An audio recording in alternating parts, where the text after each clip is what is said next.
As you begin to hear these words, you may wonder if you're beginning to understand, or simply remembering, what's always been waiting beneath the noise, because somewhere, somehow you forgot that you are the broadcaster, the signal, the source. That the illusion outside was never real. It was only ever a mirror of what you held inside. So let's begin.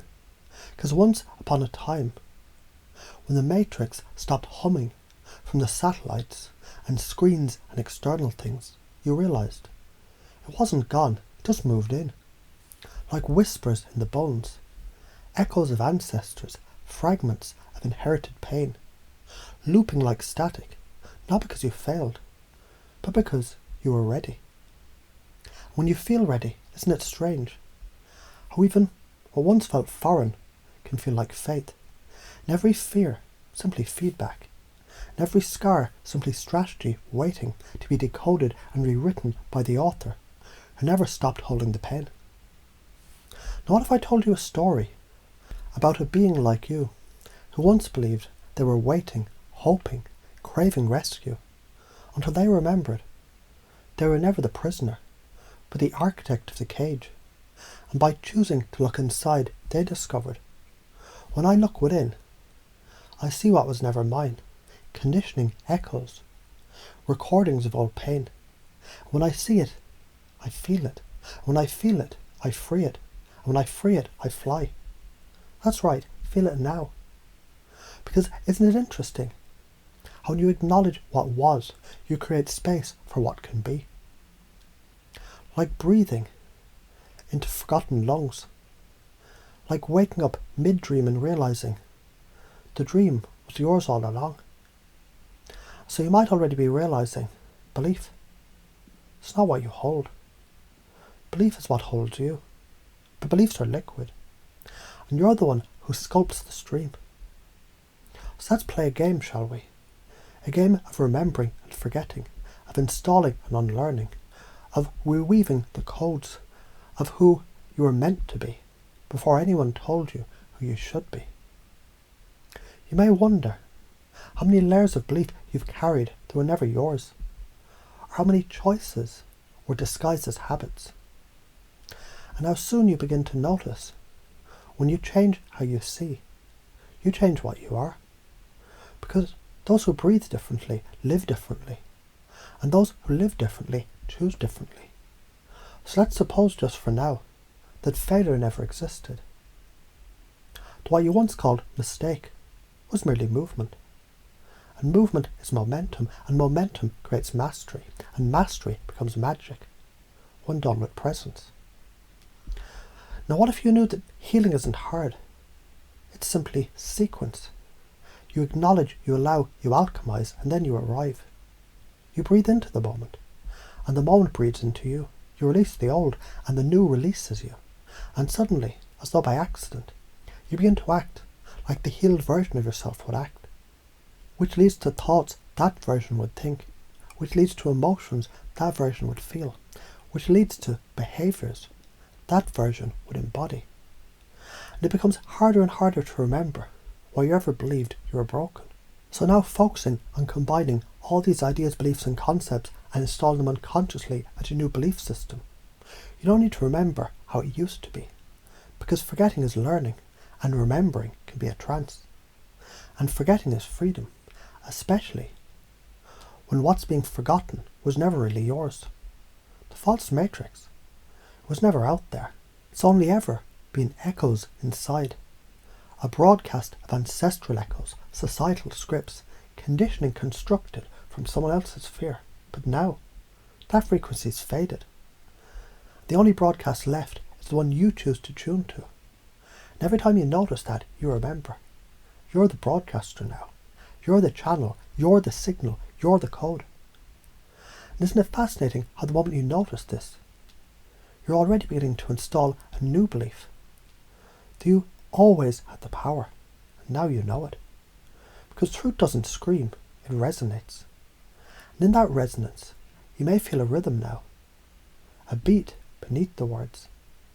And that beat is yours. You've already begun to acknowledge it. Yes, the thought that flashes, the feeling that flickers. Feel it.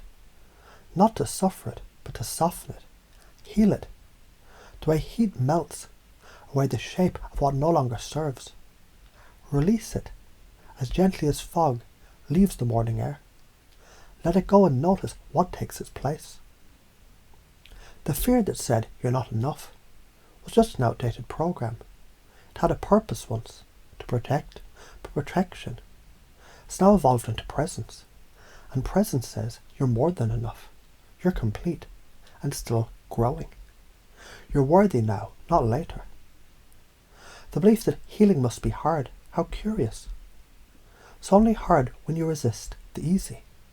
Because easy is not the absence of effort, but the flow of alignment. And now isn't it interesting how easily you can now begin to reprogram? Say it again, deep inside. I'm the programmer. I install what serves. I uninstall what's expired. You're the sovereign coder of your subconscious. You're the sovereign healer of your human heart. You're the sovereign sculptor of your soul shape. And yes, some people, they once waited to be rescued, but not you. Not now. You've realized the rescuer is the realized self, the awakened self, the self that reclaims. And that self breathes differently, walks differently, looks out into the world and says, I do not mirror fear, I radiate certainty. I do not seek permission, I create momentum. I do not wait to be loved, I become the source of love. Someone says, but the past defines me. And the new you smiles and replies, no, the past informs me, but I decide who I am. And you know now, every emotion you feel is a messenger, not a master. Fear is just a flashlight, pointing to a place that wants light. So now you breathe in light and exhale limitation, you ground into your body and rise to your spirit. Because this system, this operating system that's being rewritten now, is coded in resilience, compiled in compassion, and executed in courage. And in the new OS, you don't chase validation, you approve of yourself. You don't avoid emotion, you alchemize it. You don't fear failure, you frame it as feedback. You don't need perfection, you move with momentum, because movement creates clarity, and clarity creates change. And change, that's your playground now. Because you remember, everything is fluid. Identity is not fixed. Reality is reframable. Belief is bendable. You shift perspectives like a master artist shifts brushes. You're the healer, the builder, the magician, the mirror breaker. What do mirrors do when you stop looking? They shatter. Because when you stop reflecting the false, you begin projecting the real. Now notice how that new self is emerging, subtly, quietly, powerfully. Like a lion waking, like a tide turning, like a truth returning. And in this presence, you notice your thoughts aligning. You notice your breath deepening. You notice your story rewriting itself without effort, without resistance, without needing to explain why. Because the deeper mind doesn't need reasons. It just needs rhythm. It just needs permission. You've already given it both. You've entered the loop, where every belief leads to another doorway, where every example multiplies understanding, and every understanding rewires reality. You've opened that loop that never closes, because transformation never ends, it only expands, and now you're expanding into it. Because you're learning how to combine all these ideas, beliefs, and identities and install them deeply, gently, joyfully, as the new framework of your reality. As you already begin, you notice something inside you. It's already different. And yet more you than ever before. Because the truth was never missing, just waiting for this moment. And the moment is now.